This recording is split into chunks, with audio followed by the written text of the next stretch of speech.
Bom, hoje a gente vai falar sobre o trauma crânioencefálico e o trauma raquimedular na criança.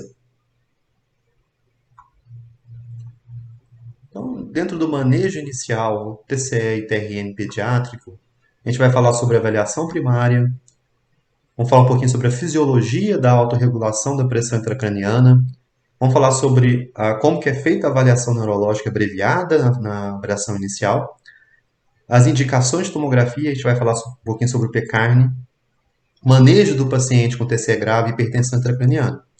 Na secundária, sobre a orientação de alta para os pacientes com TCE leve. Vamos falar sobre a avaliação da coluna, choque neurogênico, choque medular, protocolo Nexus e canadense e as principais lesões em pediatria.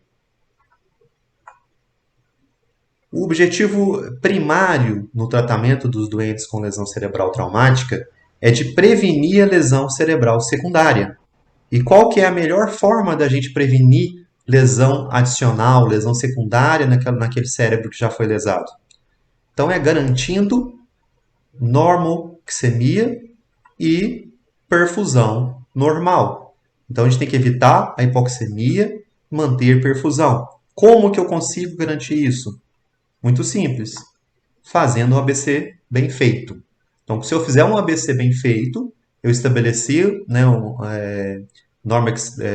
evitamos a hipoxemia, né, afastamos a hipoxemia, tratamos dessa hipoxemia e garantimos que o paciente não está em choque, está com a perfusão adequada. E aí a gente pode passar então para avaliação neurológica. Antes disso, eu não consigo partir para avaliação neurológica. Na criança, o TCE ele é bastante comum. O cérebro da criança ele é menos protegido por ter ali uma camada mais delgada, né? Você tem ali em crianças menores fontanelas abertas. O fluxo cerebral é mais alto na criança, chega a ser dobro do adulto aos 5 anos de idade, e com isso ele é mais sensível a qualquer alteração do fluxo da perfusão. Naqueles lactentes com fontanelas abertas, pode haver uma perda sanguínea significativa no espaço subgaleal, intraventricular ou epidural, que não acontece, por exemplo, em adultos. E aí pode também estar associada a uma demora para começar a apresentar sinais de hipertensão intracraniana, já que tem ali uma forma dele expandir. O prognóstico, de forma geral, é melhor que em adultos, porém, em menor que 3 anos, o prognóstico é pior do que em crianças maiores. E aí os mecanismos principais são trauma por bicicleta, atropelamentos e acidentes automobilísticos, quedas, traumas relacionados a esportes e abuso, maus tratos. Vamos falar um pouquinho sobre a fisiologia dessa autorregulação da pressão intracraniana e a doutrina de Morrow-Kelly. Todo mundo conhece, só relembrando, existe um equilíbrio dentro do volume intracraniano, que é o volume que não pode se alterar, já que o crânio ele é inelástico. Então aí você tem um conteúdo que o cérebro ocupa, você tem um espaço que o líquor e o volume venoso e arterial ocupam. Uma vez que você tem uma lesão e aí você tem uma massa nova nesse conjunto, que é o hematoma, eu preciso de espaço para acomodar essa massa que apareceu.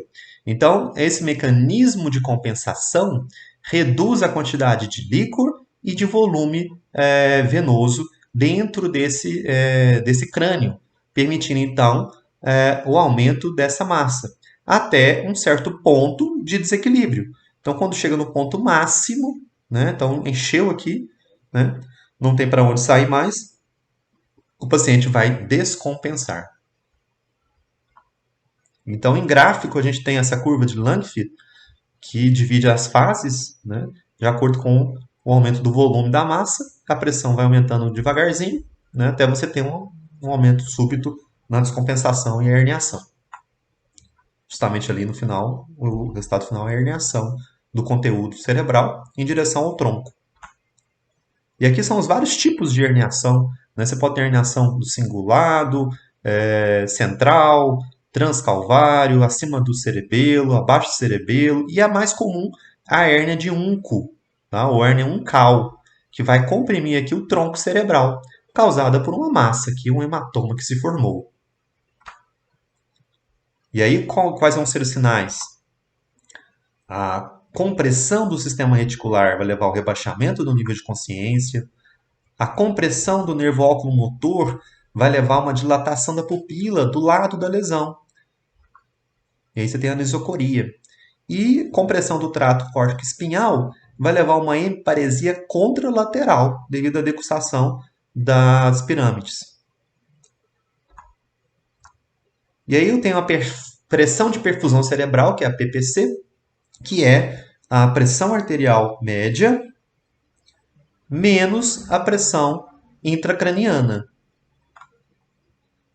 Entre 50 e 150 de pressão, a PAM mantém o fluxo sanguíneo constante. No paciente com TCE grave, há uma perda dessa capacidade de autorregulação através da pressão arterial média, e com isso aumenta-se o risco de uma hipoperfusão cerebral. E quando você tem uma pressão baixa, o paciente evolui com isquemia. Quando você tem pressão elevada, você acaba aumentando o fluxo e com isso piora o edema cerebral. E aí você tem também a autorregulação química pelo PO2 e PCO2, que acontece da seguinte maneira.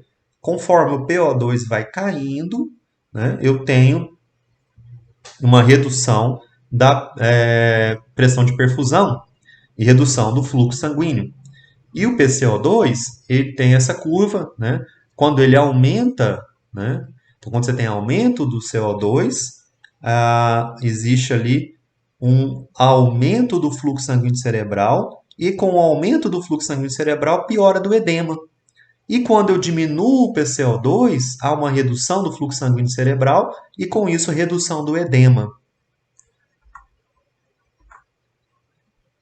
Isso acontece porque a redução do PCO2 leva a vasoconstricção, enquanto que o aumento do PCO2 leva a vasodilatação.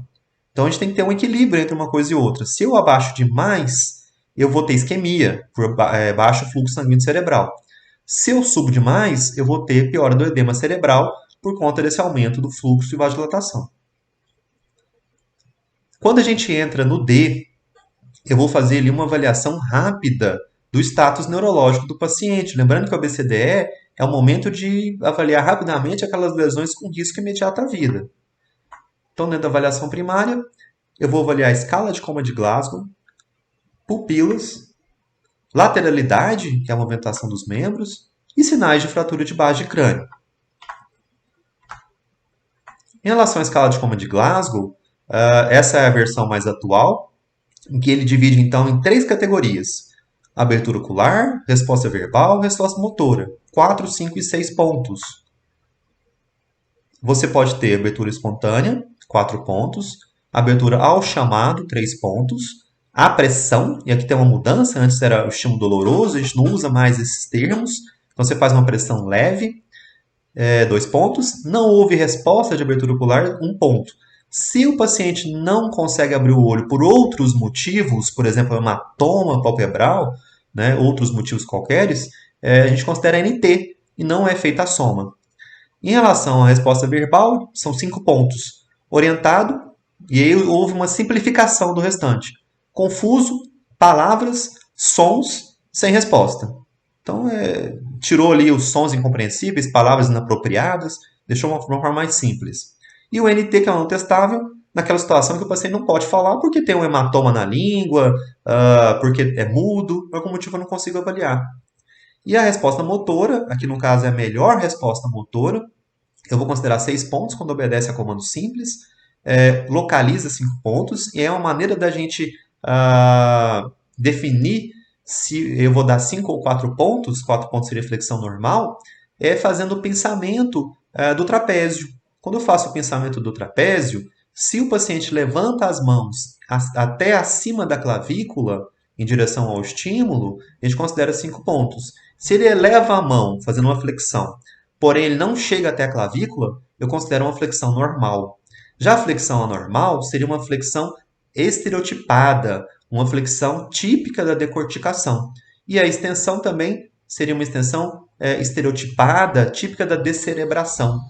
e sem resposta, um ponto, e não testável naquele paciente, por exemplo, que tem um TRM, está tetraplégico, não consegue mexer. Aqui a forma como a gente vai fazer esses estímulos, né, através da pressão dos leitos ungueais, pinçamento do trapézio, pressão sobre a incisura supraorbitária, e ali a flexão anormal e a flexão normal. As diferenças, né? Quando ela é anormal, ela é mais lenta, estereotipada, existe uma aproximação do braço ao tórax, uma rotação do antebraço e um cerramento do polegar, com extensão do membro inferior.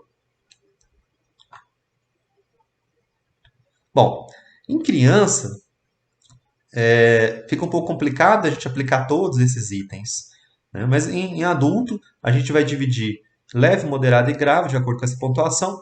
13 a 15 leve, 9 a 12 moderado, menor ou igual a 8 grave. Essa tabela ela não foi feita para ser usada para menores de 4 a 5 anos. Nesses pacientes menores, existe uma adaptação da tabela, que é proposta pelo Glasgow também, pelo grupo de Glasgow, que seria aqui a resposta verbal dessa maneira. Palavras apropriadas e ou sorriso social, fixa e segue o olhar, 5 pontos. Chora, mas é consolável, 4 pontos. Está persistentemente irritado, 3 pontos. Agitado e inconsolável, 2 pontos. Ele não tem resposta verbal, 1 ponto. Então é isso que a gente vai usar em crianças menores de 5 anos. E aí a gente vai fazer a avaliação pupilar. E é importante avaliar tamanho da pupila, simetria dessas pupilas, resposta à luz, e aí existe a escala de reatividade popular, ERP. Essa escala ela dá 0 pontos quando está normal a resposta à luz, 1 ponto quando uma das pupilas não reage à luz, e 2 pontos quando as duas pupilas não reagem à luz. E aí eu vou fazer uma continha aqui, é uma modificação de 2018, ECG menos P, que vai ser igual à escala de Comes de Glasgow menos a escala de reatividade pupilar. Então, por exemplo, se o paciente tem um Glasgow de 11 e tem uma das pupilas A reativas, eu vou pegar 11 menos 1 e o Glasgow ECG menos P vai ser de 10. Então, a gente não é Glasgow, na verdade, é ECG menos P. Eu represento dessa maneira. ECG menos P igual a 10, que já é com essa conta dessa redução aí da pupila A reativa. O objetivo disso foi de melhorar a acurácia do prognóstico do score nesses pacientes, porque, obviamente, o paciente que tem a pupila A reativa, ele vai ter um prognóstico pior do que aquele paciente que tem as pupilas reativas. A gente vai observar se o paciente tem algum sinal de fratura de base de crânio, que são sinais clássicos, como, por exemplo, o sinal do Guaxinim, os olhos de Guaxinim. O hematoma retroauricular, que é o sinal da batalha. O hemotímpano. A fístula licórica, né? Então a rinorreia, a otorreia, né? E aí a principal característica dessa fístula licórica é o sinal do duplo halo, né? Que aqui o sangue ele se acumula na parte central e o líquor em volta, formando esse aspecto. E aí na avaliação secundária, eu vou fazer uma avaliação mais completa, um exame neurológico completo, com a história, e aí na história é importante perguntar sobre a amnésia retrógrada e anterógrada, ou seja, antes do evento e depois do evento. Vamos reavaliar o Glasgow, vamos reavaliar pupilas, vamos avaliar nervos cranianos, com movimentação dos olhos, movimentação da língua, movimentação dos ombros. Vamos avaliar estereognosia, grafestesia, examinar dermátomos com toque leve, nas áreas alteradas em picadas e avaliação de sensação térmica e sensibilidade vibratória. E aí vamos examinar os miótomos para pontuar a força e teste de reflexo sempre que possível. E aí eu posso lançar mão de exames auxiliares, que vão ser basicamente o velho tradicional raio-x de crânio e a tomografia de crânio. Na prática, radiografia de crânio não tem indicação no trauma crânioencefálico. A gente vai ver que, apesar de a evidência científica estar bem clara em relação a isso, a prática clínica é outra história e aí por vários motivos o raio-x de crânio ele ainda é muito utilizado. Mas hoje o padrão é apenas o fluxo com tomografia. Se o paciente tem sintomas, ele vai para a tomografia. E como que eu vou, indicar? Quando que eu vou decidir pela tomografia de crânio na criança? Lembrando que eu estou expondo a criança à radiação, que essas menores às vezes vão ter que sedar para poder fazer o procedimento, e aumentando o risco associado ao trauma. Nos adultos é mais fácil. Então, adultos com um Glasgow menor que 13 vai para a tomografia. Adultos com Glasgow maior que isso, eu vou observar os critérios. Glasgow menor de 15 por mais de 2 horas, suspeita de fratura exposta ao confundamento, sinais de fratura de base de crânio, perda de consciência de mais de 5 minutos, mais de 2 episódios de vômito, todo paciente com mais de 65 anos pelo risco de hematoma subdural crônico, e todo paciente que está em uso de anticoagulantes. Mas e na criança? Criança com TCE, que é um evento extremamente comum, como que eu vou triar esses pacientes e definir quando que eu vou indicar uma tomografia de crânio?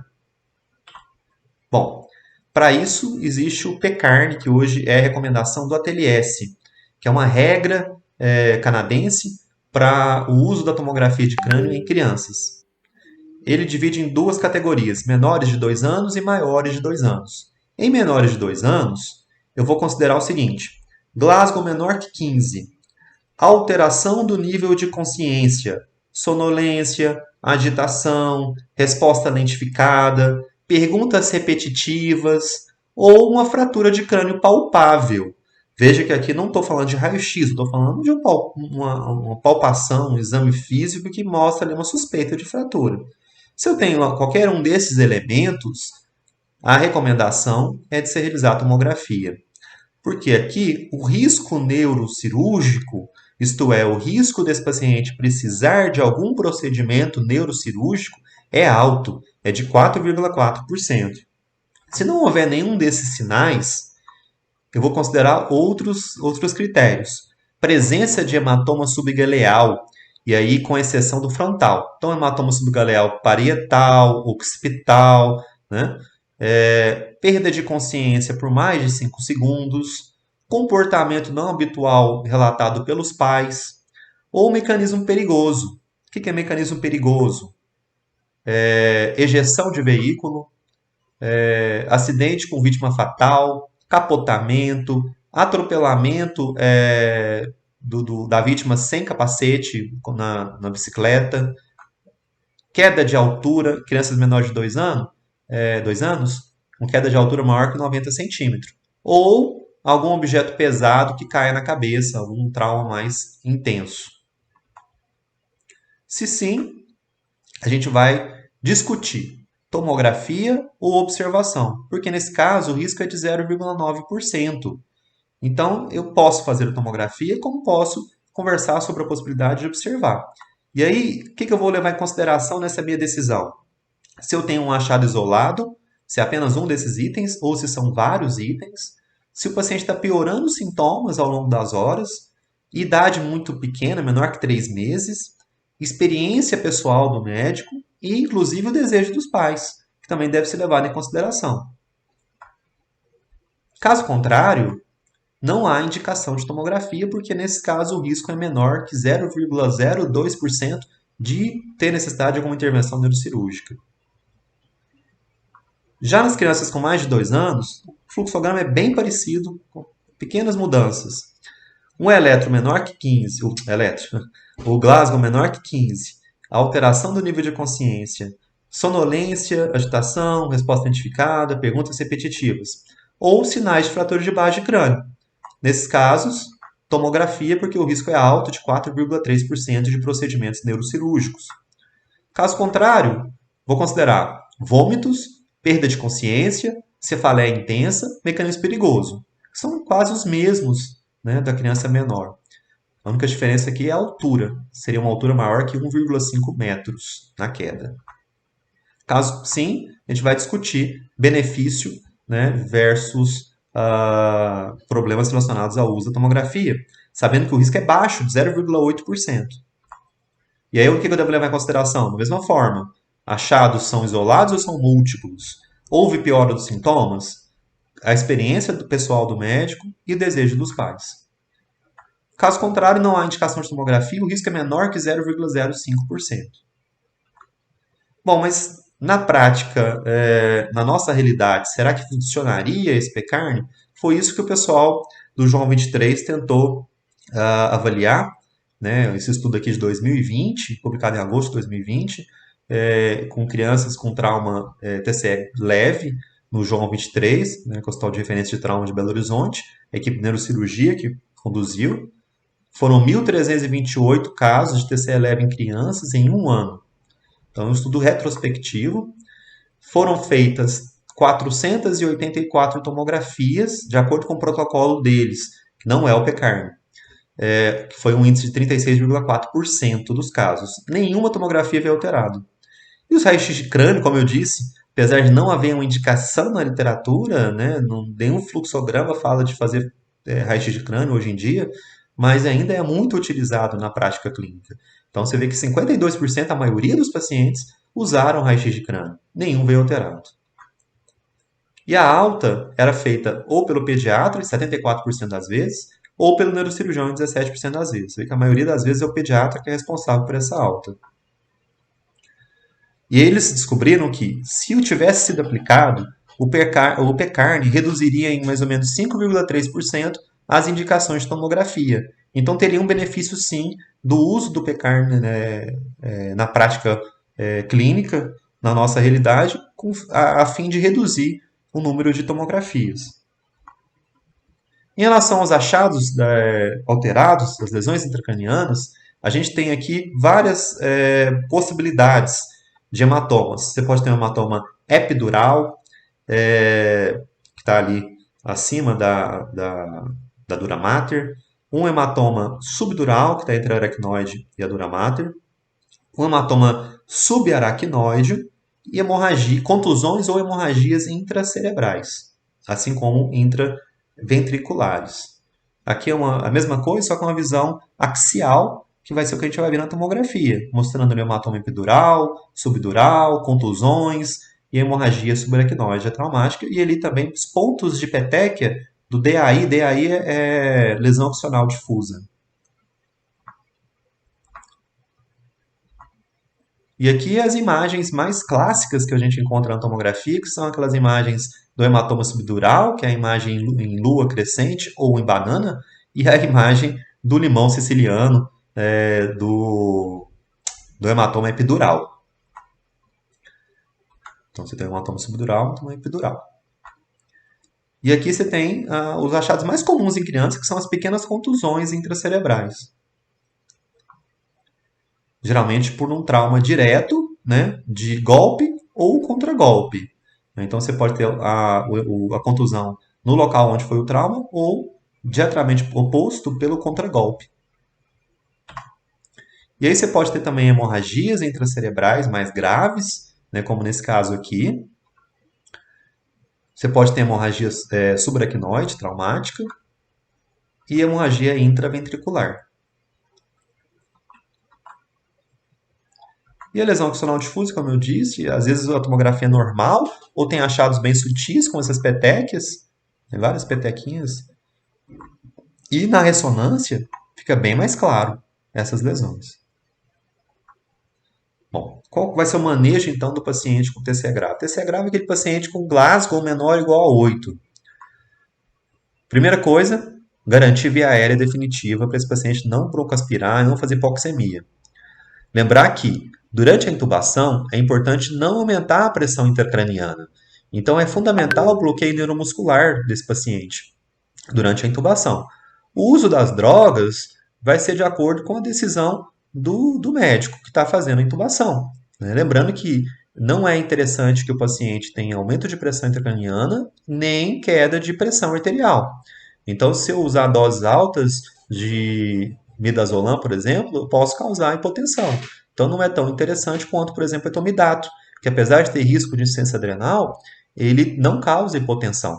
Né? A ketamina também pode ser utilizada, apesar de várias publicações aí falarem do risco de aumento de pressão intracraniana associada à ketamina, na verdade, estudos mais recentes mostraram que não existe esse aumento de pressão intracraniana, muito pelo contrário, a ketamina pode inclusive reduzir a pressão intracraniana.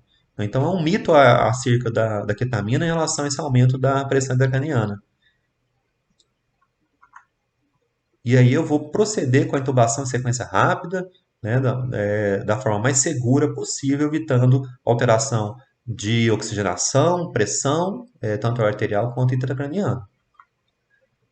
E aí eu vou estabelecer medidas de neuroproteção para esse paciente, que é garantir uma oxigenação normal, PO2 normal, garantir um PCO2 normal, em torno de 35, normocarbia, diferente do que era recomendado antigamente, né, que se recomendava a hiperventilação profilática, hoje já não se indica isso, porque quando você hiperventila o paciente, você acaba reduzindo o fluxo sanguíneo cerebral e com isso levando ao aumento da isquemia. Controle pressórico, então em crianças menores, a pressão sistólica deve estar sempre acima de 80 mais 2 vezes a idade. Em crianças não, né? Em pessoas com mais de 15 anos, de 15 até 49 anos, a recomendação é uma pressão sistólica maior ou igual a 110 milímetros de mercúrio. É importante garantir a normovolemia, que eu vou estabelecer através do débito urinário, através do ultrassom na beira do leito, né, que eu vou avaliar ali a complacência de via cava e avaliar se esse paciente está normovolêmico. Garantir a glicemia, então o controle de glicemia é fundamental. E cuidado com a coagulopatia. Naqueles pacientes que já têm alguma doença, hemofilia, ou usam alguma medicação que pode alterar a coagulação, e naqueles pacientes que vão evoluir com coagulopatia devido ao trauma. Então é importante monitorizar essa coagulação e tratar o mais rápido possível, evitando sangramentos. A hipotermia profilática e o uso de corticoides não é recomendado mais de forma profilática.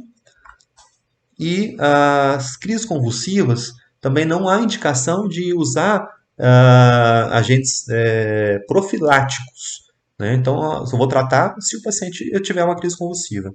Caso contrário, a gente não entra com idantal.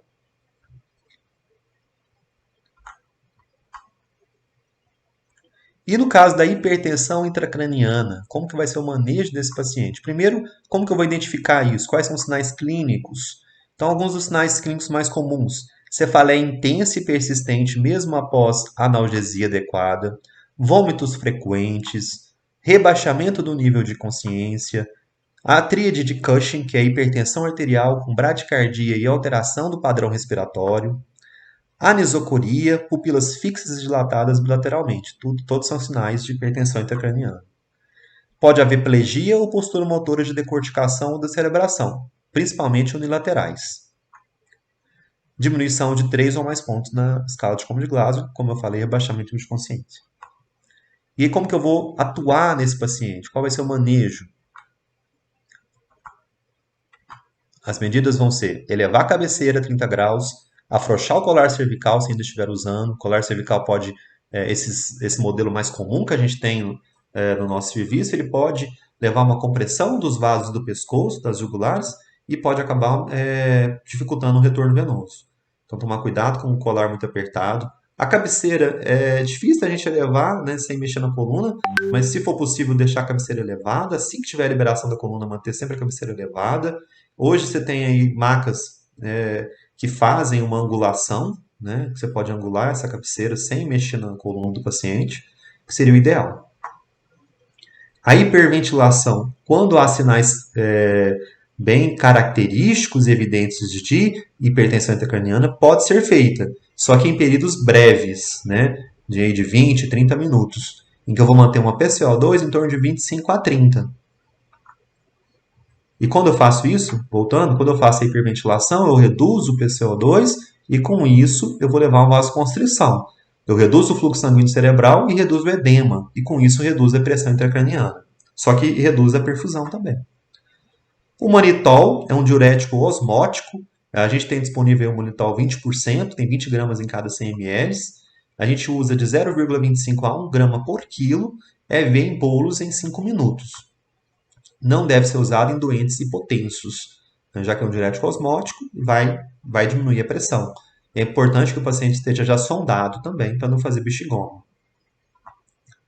E a solução salina hipertônica, que aí existem várias opções, né, de 3% até 23,4%. Né, você pode fazer da forma como achar melhor. E ele é preferível no hipotenso. Né, ele não está associado à hipotensão e também tem um efeito benéfico. De forma que também a sedação com propofol ela é benéfica para proteção, né, nos casos de hipertensão intracraniana. E o manitol e a solução salina hipertônica são muito importantes porque, além de reduzir o edema cerebral, eles reduzem também o processo inflamatório e melhoram o fluxo sanguíneo cerebral. Bom, vamos falar aqui um pouquinho de como que a gente vai fazer o manejo depois que já avaliamos o paciente, né, como é que eu vou conduzir esse caso, alta, internação, como que eu vou proceder isso aí. Então, se eu tenho uma criança com TCE leve ou moderado, dentro de 24 horas do trauma, e aí o Glasgow está entre 9 e 13, esse paciente, logicamente, tem que ir para tomografia de crânio, né, uma tomografia de crânio sem contraste. Se eu tenho um Glasgow de 14 a 15 com critérios de P-carne para tomografia, vai para tomografia também. E aí eu posso ter um Glasgow de 15, não tem critérios, decidir que não vou fazer tomografia. Se a tomografia está alterada, vai ter que internar esse paciente e a avaliação especializada. Por outro lado, se o paciente não tem critério de tomografia ou a tomografia não tem alterações, eu vou fazer ou observação em 12 horas ou a alta. Como que eu vou decidir em relação a isso? Observação. Quando há uma suspeita de perda de consciência, amnésia pós-traumática, cefaleia importante ou vômitos, comportamento anormal, em menores de 2 anos que têm lesões extensas do couro cabeludo ou hematomas grandes. Né? Então, isso aqui é uma sugestão de alguns critérios para manter o paciente internado. Obviamente, isso aqui não é engessado, vai depender da situação, do tipo de paciente, tipo de família, como que eles vão lidar com esse paciente em casa, quem vai cuidar, né? Então, tudo isso aí tem que ser levado em consideração. E na alta do paciente com TCE leve, a gente deve sempre entregar à mãe um protocolo de instruções de alta do TCE. Esse protocolo aí deve incluir os vários sinais de alerta que devem fazer com que essa mãe traga a criança de volta ao pronto-socorro. Então, alguns exemplos: vômitos, convulsões, sangramento ou saída de líquido no nariz ou ouvido, dor de cabeça forte, sonolência, fraqueza, confusão, alteração de pupila. Né? Então, algumas alterações. É importante que esse aqui é um modelo, né? E a gente vai adequar esse modelo de acordo com a nossa realidade. Então é importante colocar numa linguagem bastante simples e clara e objetiva, evitando termos complexos, para facilitar para essa família entender quais seriam as situações em que ele deve voltar ao hospital. Então é importante que essa observação seja feita com cuidado, por uma pessoa responsável, nessas primeiras 24 horas.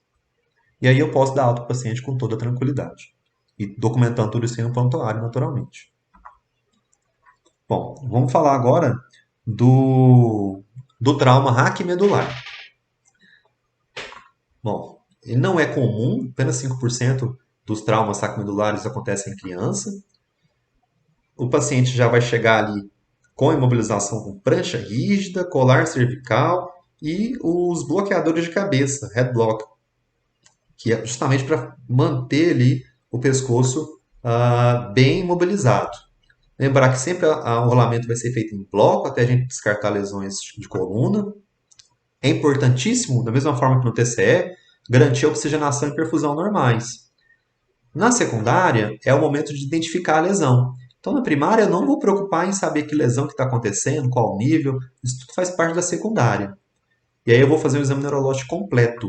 E aí é fundamental documentar esse exame neurológico meu, né, de como o paciente chegou e como ele evoluiu. Então, eu vou classificar de acordo com os dermátomos e miótomos quais são os níveis de sensibilidade e de alteração motora desse paciente. Aqui mostrando como é feito o rolamento em bloco. Né? Então, quando a gente chega no E, a gente vai rodar o paciente. Então, esse paciente geralmente está com prancha ainda.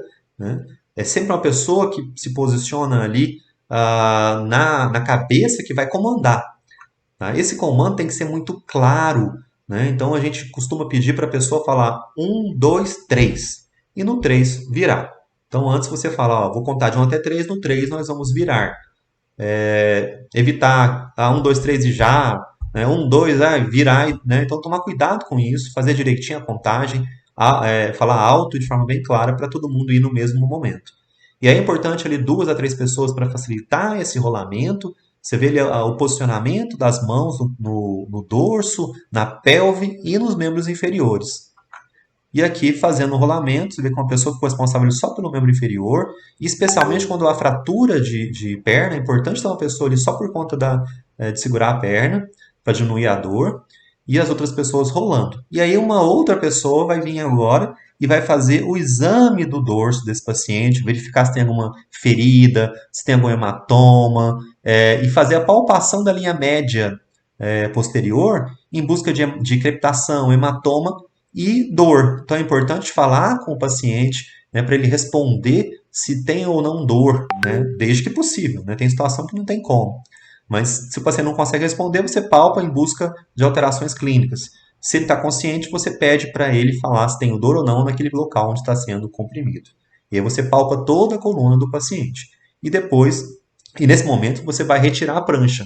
Lembrando que a prancha deve ser retirada o mais precocemente possível, no máximo 2 horas. Não há recomendação de manter prancha em paciente nenhum, hoje em dia, porque isso leva a lesões de decúbito. E aí a gente vai tirar essa prancha e voltar. Do mesmo modo que a gente virou, a pessoa que está no pescoço vai fazer o comando de 1 até 3 e vai rodar, voltando para a posição normal, esse paciente. E aí, quando você tem uma lesão cervical ou torácica alta, eu posso ter uma situação que a gente chama de choque neurogênico e choque medular. O choque neurogênico, ele é uma situação de perda do tônus por desautonomia simpática. Então, você tem uma perda do tônus vascular com vasodilatação periférica, justamente por perda do simpático. E aí o paciente evolui com uma hipotensão, uma instabilidade hemodinâmica que não se reflete em taquicardia. Então o paciente faz bradicardia ou simplesmente não faz taquicardia. E a pele é quente. Então essas são as principais características do choque neurogênico, é um evento hemodinâmico. E aí eu vou usar vasopressores, como a noradrenalina, dopamina e felinefrina, após o bolus inicial de cristalóide. Então, não vou deixar de fazer o bolus inicial, faço aqueles 20 ml por quilo. Não houve resposta, eu vou iniciar com vasopressor. Lembrar que eu tenho que descartar hemorragia. A hemorragia ela é mais importante do que o tratamento do choque neurogênico. Primeiro eu trato a hemorragia, depois o choque neurogênico. E aí pode ser necessário atropina, no caso de bradicardia. E lembrar que a gente deve fazer apenas o primeiro bolus. Se o paciente não respondeu, não há hemorragia, eu vou iniciar com vasopressor e evitar volume nesse paciente, porque ele faz edema pulmonar, faz sobrecarga de volume, piora o edema na lesão. E aí a sondagem vesical deve ser feita o mais precocemente possível, né, já que esse paciente provavelmente vai ter um bexigoma, e a prevenção da distensão vesical é importante. Já o choque medular é um termo para representar a flacidez, a perda do tônus muscular. Então, é o mesmo paciente, só que a gente está falando agora da questão da resposta de reflexos, né, muscular. Então, esse paciente tem plegia ou paresia, perda da sensibilidade, perda do tônus dos esfíncteres, ausência de reflexos profundos. O choque medular ele pode ter uma duração muito variável, né? Então pode durar desde algumas horas até alguns dias. E vai voltando aos poucos, evoluindo com o estado depois de espasticidade. Como que a gente vai avaliar trauma de coluna cervical, né, nesse paciente? Então existem 2 regras que o OTLS recomenda. A canadense e a americana. O Canadian C-Spine Rules e o Nexus. São protocolos de avaliação da coluna cervical. No método canadense, ele é mais complicado um pouco, você vai avaliar fatores de risco, se é fator de baixo risco, E aí se ele consegue rodar o pescoço, e aí, se tudo der certo, não precisa fazer nenhum exame radiológico. Caso contrário, vai para o exame radiológico.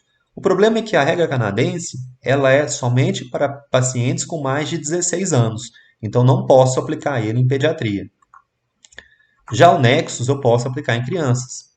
O National Emergency Access Radiographic Utilization Study é um estudo baseado em algumas condições que, se forem satisfeitas, não há indicação de exames de imagem da coluna cervical.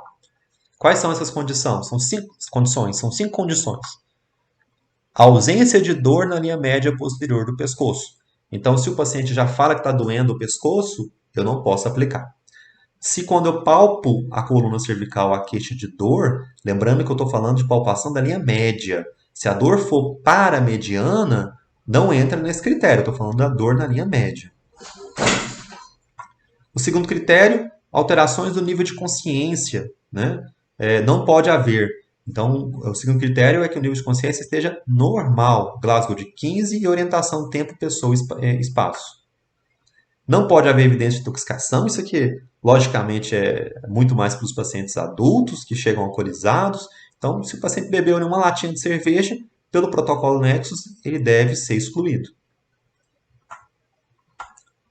A ausência de déficits neurológicos, obviamente, qualquer déficit neurológico, eu vou ter que fazer exame de imagem obrigatoriamente. Mesmo que seja uma parestesia no quinto dedo da mão, eu tenho que fazer um exame de imagem para descartar uma lesão cervical. E o quinto critério é a ausência de outras lesões dolorosas distrativas. Isso aqui é um critério um pouco subjetivo, vai depender do paciente, né? Por exemplo, uma fratura que às vezes o paciente está gritando ali de dor, né? E isso é muito relativo, depende muito do paciente. Tem paciente, às vezes, com fratura exposta que chega muito tranquilo, está imobilizado e está calmo. E ele permite que eu palpe a coluna dele, ele responde com clareza. Então, esse exame é um exame confiável. Como às vezes tem um paciente que tem só escoriações e que não para de gritar e de gemer. E não tem como você fazer avaliação. Se pergunta se está doendo o pescoço, ele grita que está doendo o joelho. Então, isso aí prejudica na avaliação. Então, isso aí é um critério subjetivo, quando eu acho que o paciente não está conseguindo responder de forma fidedigna.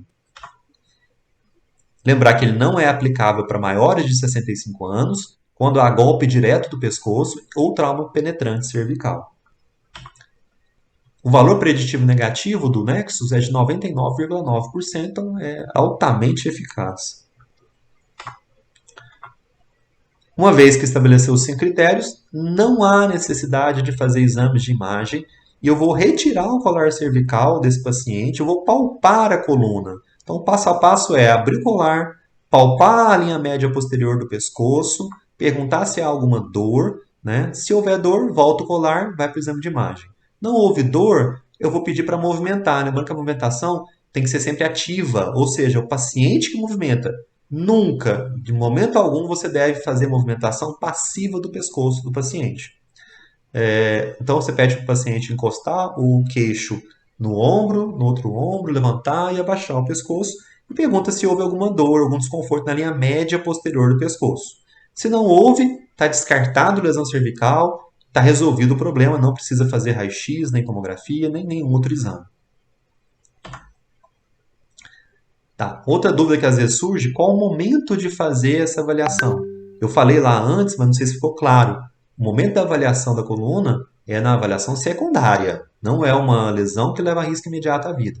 Então eu vou avaliar e palpar essa coluna e decidir sobre a retirada do colar na avaliação secundária, depois que eu fiz a BCDE.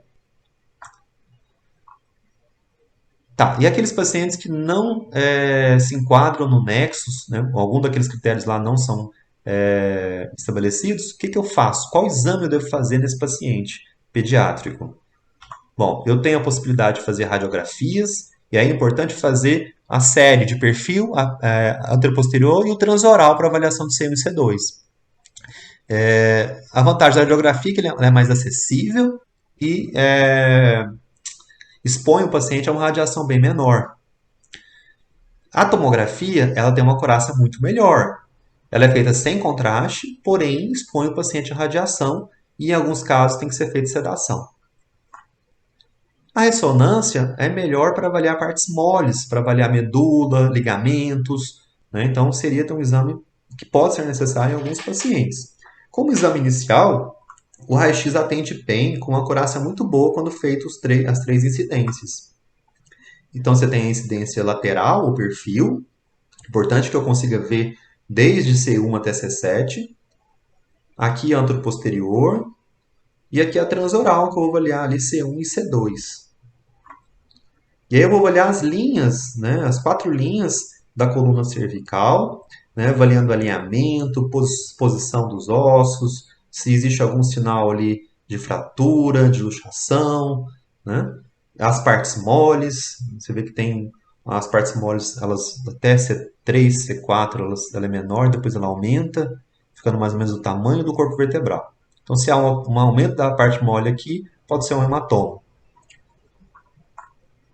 E aí o anteroposterior também do mesmo modo, vou avaliar o alinhamento, né, os 3 alinhamentos, para avaliar se há algum deslocamento. Aqui é um achado bastante comum de uma subluxação C2 sobre C3. Aqui também, subluxação C2 sobre C3. Na verdade, não é subluxação, é uma pseudo-subluxação.